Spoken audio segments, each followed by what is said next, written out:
Hello everybody. I'm so glad to see everybody here today. It's a beautiful day in Chicago. Any day is a beautiful day now that we don't have any problems going on, but it's a beautiful day, and I want to talk to you about virtue, power, healing, and love. Now you say, how do those all go together? Well, you're going to find out how they all go together. So what is virtue? We've read virtue in the Bible a lot. What is it? Virtue is a substance. Virtue is a power. You have to think about it as a power. It can be sent, it can be received, it can be taken.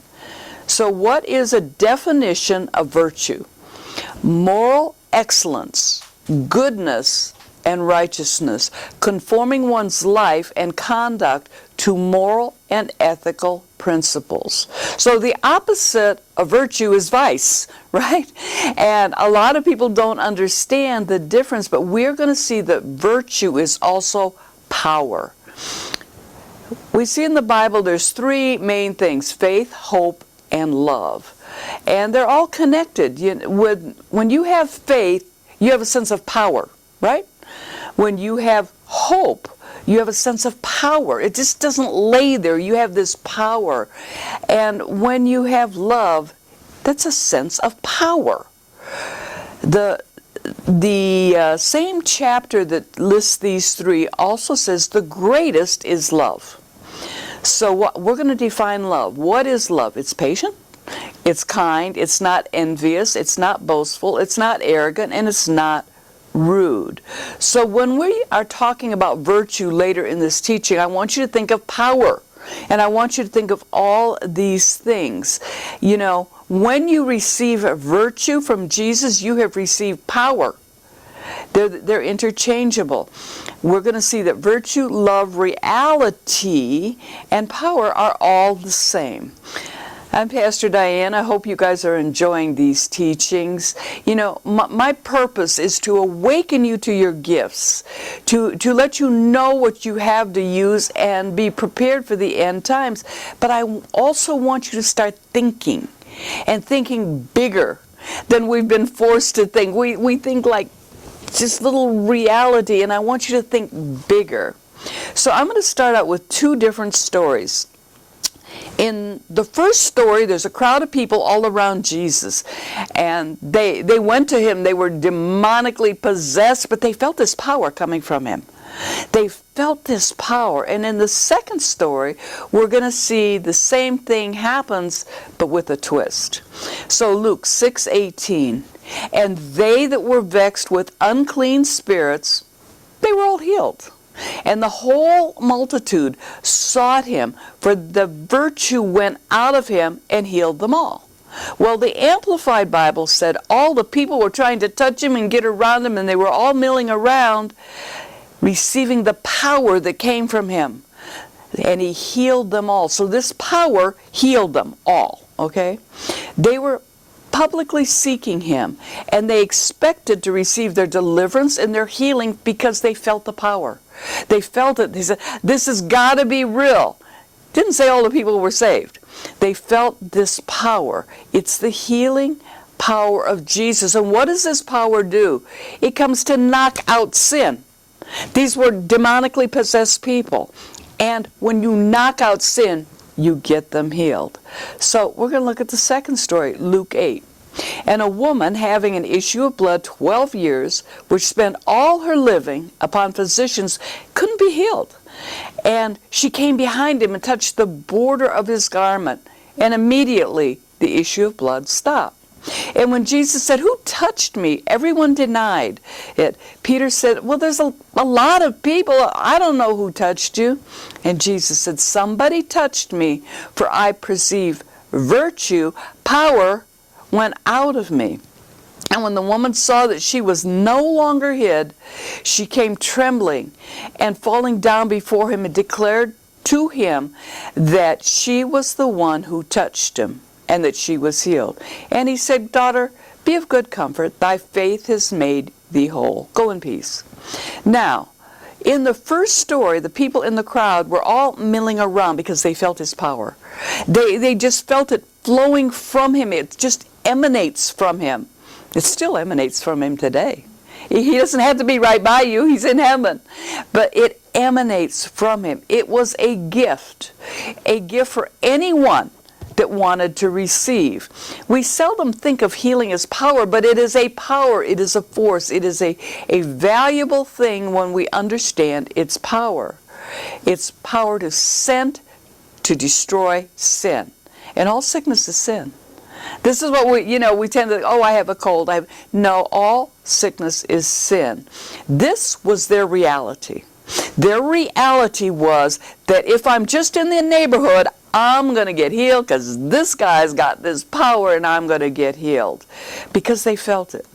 Now, the woman was privately seeking him. Okay? Her reality, her little tiny reality was just to touch the hem of his garment. That was the only truth she saw. That was the only thing she was thinking about. And she did it in private. Now, this is a story between public and private. At the moment, she only knew one thing. If she touched that garment, she was going to be healed. This was her reality. Now remember the crowd's reality. They just had to be around him. But she was limited to this one tiny reality. So what is reality? People have a hard time understanding what is reality. Now, I'm going to give you the definition from the dictionary, and then I'm going to give you mine. From the dictionary, the state of things as they appear to be rather than what you wish for. Something that is real, a state of being real. Well, that's a poor definition if you don't know what's real. I mean, this is based on if you know what is real. But we know everything in the Bible is connected. Everything on earth is connected to the Word of God, and the Word of God is all connected. We understand, Christians understand what is real and what is false because it's been written in the Bible. We don't have to guess what our reality. Yet scientists often are quite confused about what reality is. I started studying out what scientists think reality is, and I'm just going to give you a little list. And now this is their thinking, not ours. It's the multiverse. It's the quantum realm. It's math. It's the theory of everything. It's perception. It's a state of being. And it's Western philosophy. They think that this is all reality. Okay? Is this reality? When I think about it, why is reality so hard for us to understand? Because we know the supernatural realm. And we know the realm here on earth. So how do we keep them separate but combine them? When we think about reality, God is the great I am. He was, is, and always will be. From the Bible, we understand that we were, we are, and we always will be. And we also understand from the Bible reality was, is, and always will be. So this is a new definition for reality. What we recognize by our five senses in this exact moment is reality on this earth, in this exact moment. What we recognize with our spiritual sense in the supernatural realm is just as real. So many people get stuck because our reality is fluid. Our reality is always changing. And many people hold on to this old reality and they get stuck. And they have a hard time going forward. For example, in the supernatural realm, iPhones always existed, right? The materials to make them were on the earth. And at the right time, the person went into the supernatural realm, got the insight how to make them. They always were. It wasn't done on this earth, but the reality of iPhones always was. Does this make sense to you? There is no reality in eternity or outside of the earth. The time in the earth, the further away you get from the earth, time diminishes till eventually you get to a point of no time, which is in the supernatural realm. Reality is the same way. Reality exists on the earth. It's what our five senses perceive and what we perceive in the supernatural. Unfortunately, a lot of us live Think of the whole universe as developing reality. But on the earth, we have this reality. We have this reality we live by our five senses.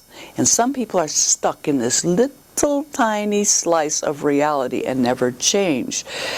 Just keep in mind that reality is very different from day to day for people.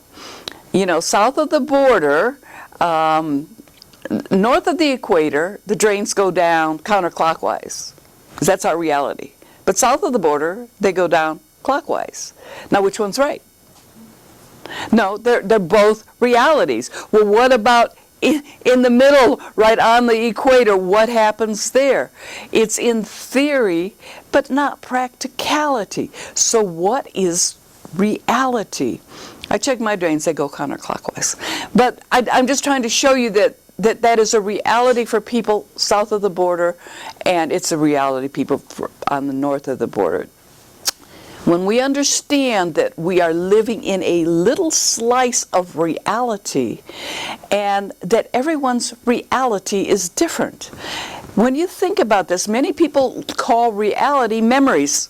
They live in the past, they call that their reality. You know, I always use the Sears Tower, but I want you to think about a parade. When you're up on top looking down, your reality is you see the whole parade. You see the beginning and the end. You know everything. Nothing's different. But what if you're riding on a float in the parade? You can't see the beginning. You can't see the end. You always see the people going by. Two different realities of the same thing. So we have to consider what is our reality. If you've ever talked to anybody that's witnessed a car accident, you can talk to 10 different people, they see 10 different things because they're reality.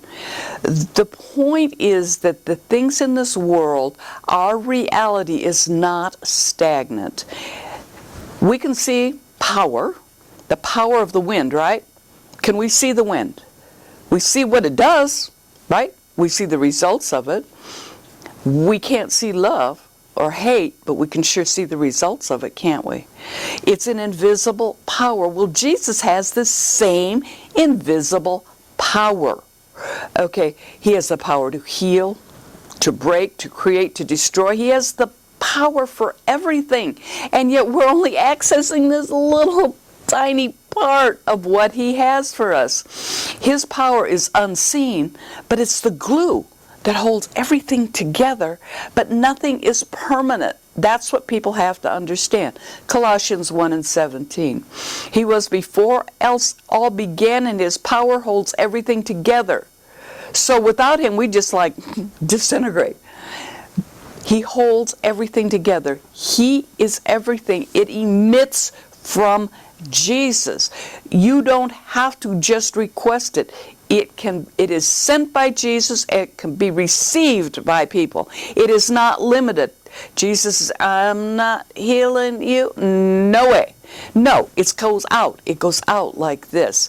It can be possessed or it can be denied. Think about that.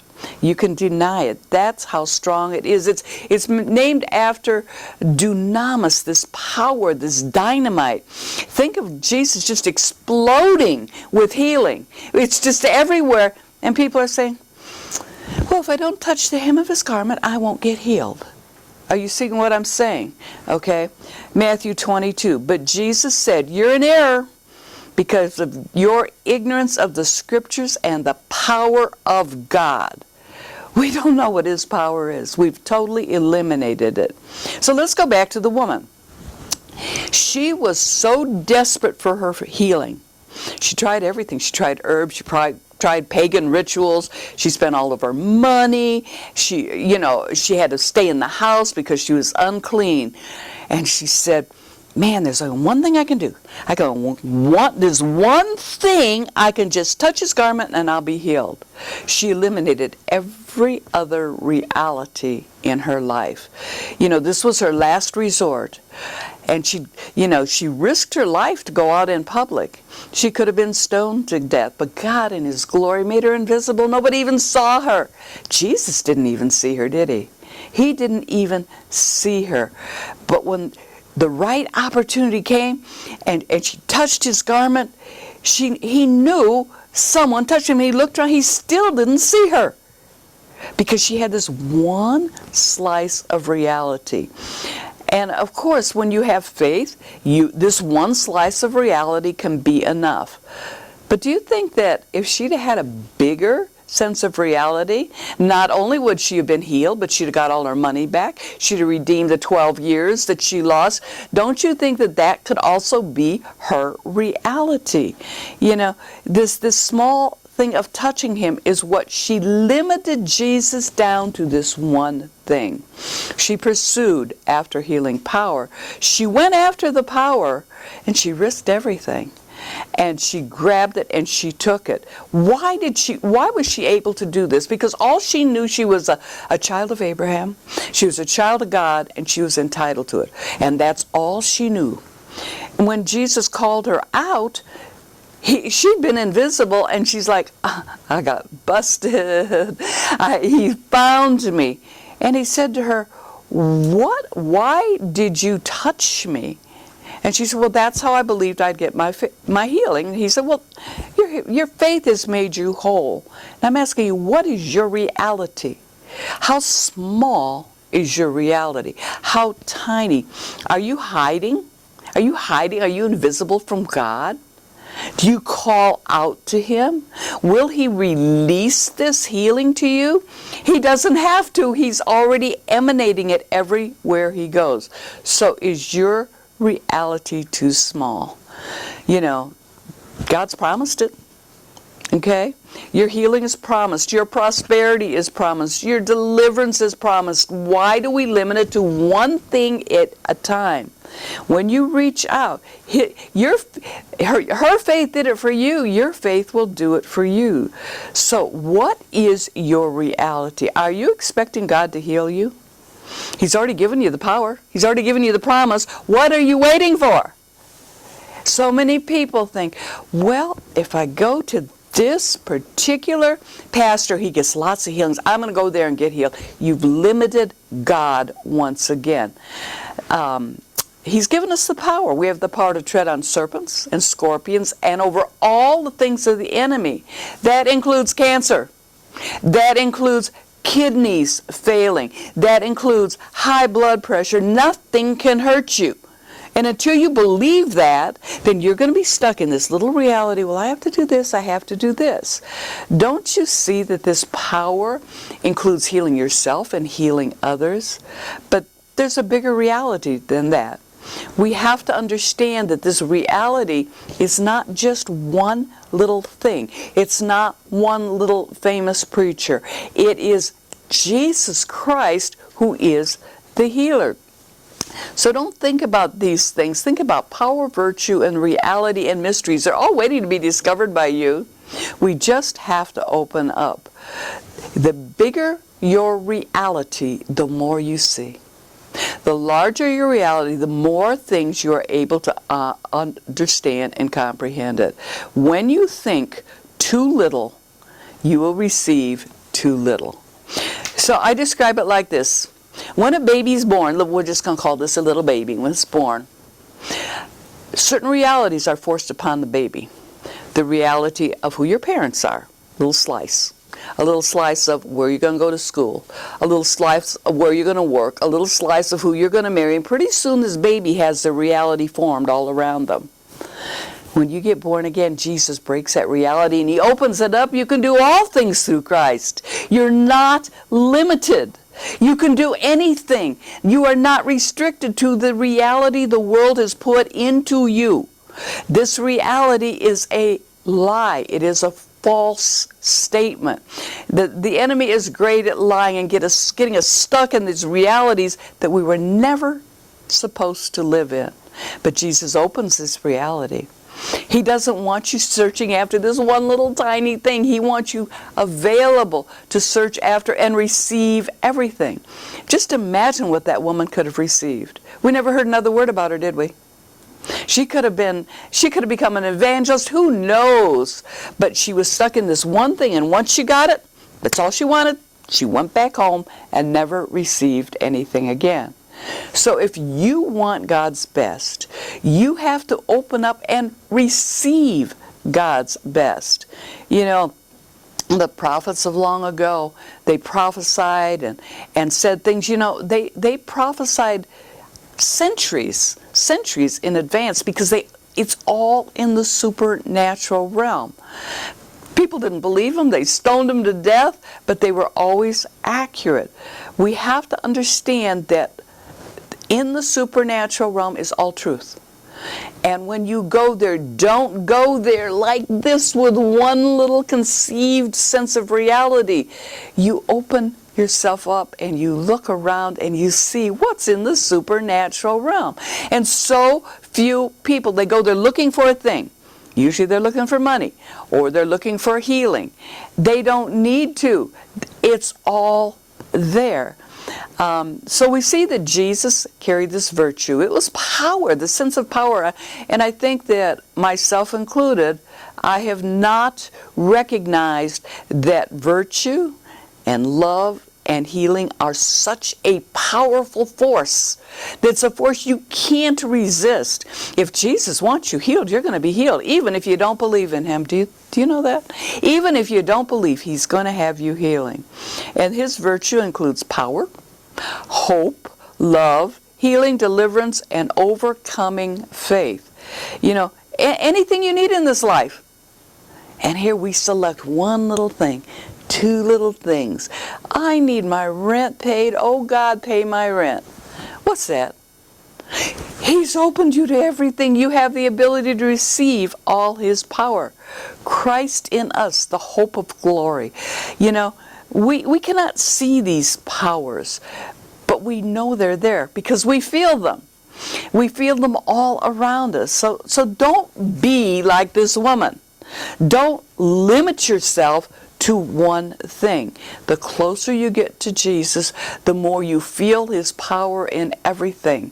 You need to be delivered? You don't have to go to a deliverance ministry. You just have to be in the presence of Jesus. You know, once I was blind and now I see. You know, are your eyes beginning to open? Are you beginning to understand the power of Jesus? You don't have to be in this church to be healed. You have to understand that it is your reality is now Jesus. He is your reality. Not a little tiny part of your life, but He is your total reality.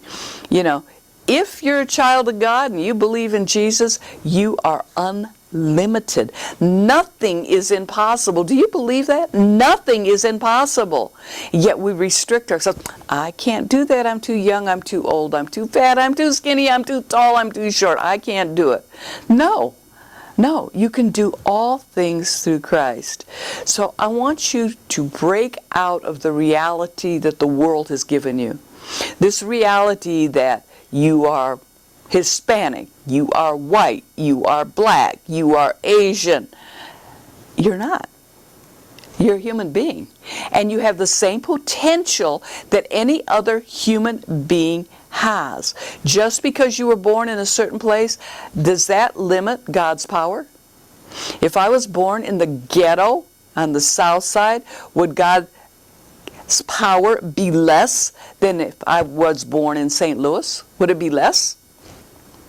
Would His power be the same? He's not a respecter of persons. His power is the same. It's up to me to receive it. And I don't receive it because I'm poor and I live in the ghetto. My mama was in the ghetto. I'm going to spend my whole life in the ghetto. That's how we cheat ourselves out of what God has for us. There's many people in the ghetto that could probably become president. But they limit themselves by calling these things that are to become reality. As a man thinketh, so is he. If you think small, you're going to have small. If you think big and you receive this all, you're going to have it all. Don't be afraid to ask. Just like Jabez asked in 1 Chronicles. And Jabez called on the God of Israel saying, "Oh, would you bless me and enlarge my territories?" How many have actually said that? Think about that. Have you actually prayed to have your territory enlarged? Enlarge my border, and that Thy hand might be with me, and Thou would keep me from evil. that I would not have sorrow, and God granted him that. No limits, no boundaries. Think about this. No limits, no boundaries, except what you have shrunken down into this one mindset. God has promised us healings and deliverings. He's promised us everything. Is there one thing that you desire in life that he has not promised you? But do you have it all? You have to open up and receive everything that God has given you.